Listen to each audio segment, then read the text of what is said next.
আসসালামু আলাইকুম। ছোট্ট একটা মিনি ব্লগে আপনাদের সকলকে স্বাগতম। আজকে ডাল দিয়ে লাউ রান্না করব। এই জন্য প্রথমে ডালগুলো ধুয়ে সুন্দর করে নিয়েছি, তারপরে এখানে দিয়ে পানি দিয়েছি। এখন পেঁয়াজ মরিচ দিয়ে দিলাম।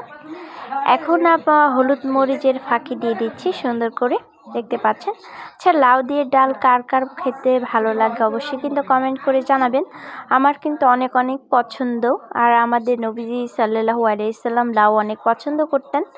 এই সবজিটা বেশি তিনি পছন্দ করতেন। আর এটা দিয়ে যে কোনো তরকারি রান্না করলে কিন্তু অনেক মজা লাগে।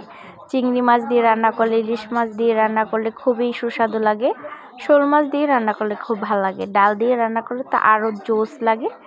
তো যাই হোক, আপনাদের কথা বলতে বলতে এখানে আদা, তারপরে রসুন সব কিছু কিন্তু আমি ডালের মধ্যে দিয়ে দিয়েছিলাম পেঁয়াজ মরিচের সাথে সাথেই। তো এখন আমি যে একটু মোটা মোটা করে রেখেছিলাম লাউগুলা কেটে, সেইগুলো এখন দিয়ে দিচ্ছি। দেখতে পাচ্ছেন, ডালের মধ্যে একটু লাউগুলা মোটা মোটা করে কেটে দিলে কিন্তু খেতে বেশি সুস্বাদু লাগে। আর ডালের মধ্যে থেকে তো লাউটা ভালোই লাগবে, তাই না? যাই হোক, দিয়ে দিচ্ছি, দেখতে পাচ্ছেন। এখন সুন্দর করে একটু লেড়ে চেড়ে দিতে হবে। আর আমার লাউ থেকে একটু পানি ওঠে, এর জন্য কিন্তু বেশি একটা আমি পানি দিইনি।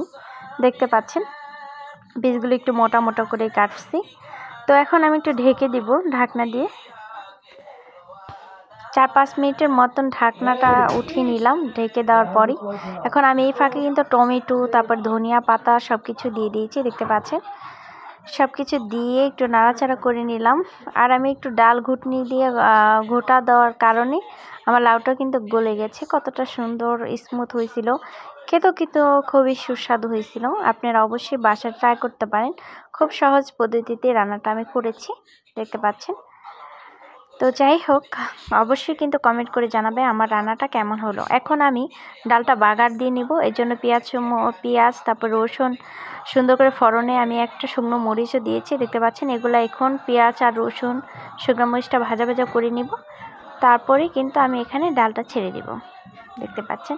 একটু বেশি করে পেঁয়াজ রসুন নিয়ে নিয়েছি, কারণ বেশি বাগারে বেশি পেঁয়াজ মরিচ দিলে কিন্তু খাবারটা বেশি মজা হয়। তো আমি বাগারটা কিন্তু ডালটা ঢেলে দিয়েছি। যেহেতু আমি একাধা ভিডিও করি, তো আপনার তাই দেখাতে পারলাম না। যখন আমি ঢেলে দিয়েছি তখন ক্লিপটা নিতে পারিনি। তো দেখেন, ঢেলে দিয়েছে, বাগারটা হয়ে গেছে অলমোস্ট। মাশাল্লাহ মাশাল্লাহ, অনেক অনেক সুস্বাদু হয়েছিল ডালটা। আমার এত পছন্দ। এভাবে ডাল অবশ্যই বাসায় ট্রাই করতে পারেন। আমি একটু যে পেঁয়াজ আর রসুন উঠিয়ে রাখছিলাম সেটা উপর দিয়ে আবার ছিটিয়ে দিচ্ছি, দেখতে পাচ্ছেন।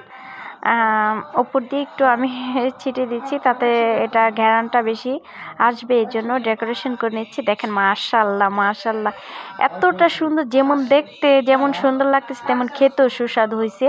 এভাবে বাসায় অবশ্যই ট্রাই করবেন। এবার বিদায় নিচ্ছি, বাই বাই, টাটা।